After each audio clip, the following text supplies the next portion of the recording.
तर बऱ्याच वेळा काय होतं, की वरिष्ठांकडून आमच्या वयासारख्या किंवा अजून तरुण व्यक्तींना म्हटलं जातं, की तुमची देवावर श्रद्धा नाहीये.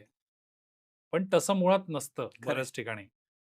तर ते त्याला पटवून द्यावं लागतं त्या व्यक्तीला, की नाही, नाही तसं नाहीये. माझी हं, श्रद्धा नक्की आहे.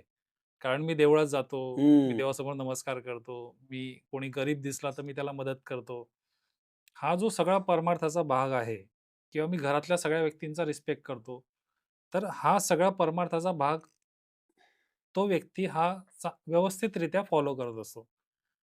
बट स्टिल म्हणजे मी त्यांच्या बाजूने आता बोलतोय, की त्या त्या व्यक्तींसाठी किंवा वरिष्ठांसाठी तुम्ही असा काय मेसेज द्याल, की त्यात त्यांचा जो ब्रिज क्रिएट झालेला आहे त्यांच्या 2 खरंय. लोकांमध्ये, तर तो कुठेतरी ब्रिज कट व्हायला पाहिजे, की काय होतं ना, आपल्याकडं परमार्थाचं आयडेंटिफिकेशन हे मनुष्याच्या बाह्यांगावरून केलं जातं. हं, ज्याच्या गळ्यात माळा आहेत, हं, जो राइट. टिळा लावतो, जो दररोज देवासमोर दिवा लावतो हं, किंवा जो दररोज मंदिरात आल्याशिवाय बाहेरच पडत नाही. पडत नाही.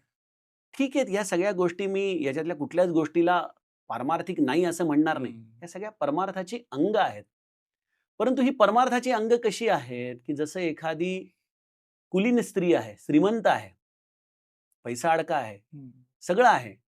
पण तिच्या डोक्याला सौभाग्याची टिकली नाहीये. तर ह्या सगळ्या गोष्टी असूनही हं. तिला आपण सौभाग्यवती म्हणू शकत नाही. नाही म्हणू शकत. परमार्थाचं सौभाग्य काय आहे? परमार्थाचं सौभाग्य आहे, की तुम्ही या सगळ्या गोष्टी करता आहात बाह्यांगाने. हे सगळं ठीक आहे. पण तुमची अंतस्थ स्थिती काय आहे? हं, आतली स्थिती आणि ती आतली स्थिती कोणीही मनुष्य बाहेरून ओळखू शकत शकत नाही. नाही. राइट. कोणीच ओळखू शकत नाही. ही ज्याची त्याने स्वतःच ओळखायची असते आणि दुसरी गोष्ट ही जगाला सिद्ध करण्याच्या भानगडीमध्ये पडायचं नसतं. हं, कारण की जग नेहमी त्याच्याच परसेप्शननी तुम्हाला मोजणार. समजा उद्या तुमच्या बॉसनी मान्य केलं, की हो तुम्ही पारमार्थिक आहात बरं का खरं.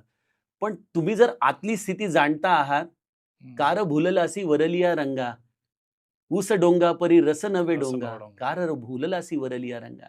या वरल्या रंगाने तुम्हाला जगाने परमार्थिक म्हटलं काय? किंवा नास्तिक म्हटलं हं, काय?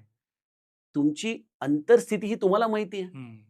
आणि तुम्ही तुमच्या अंतर्स्थितीचा अनुभव, त्याचं व्हॅल्युएशन स्वतःचे स्वतः करू शकता.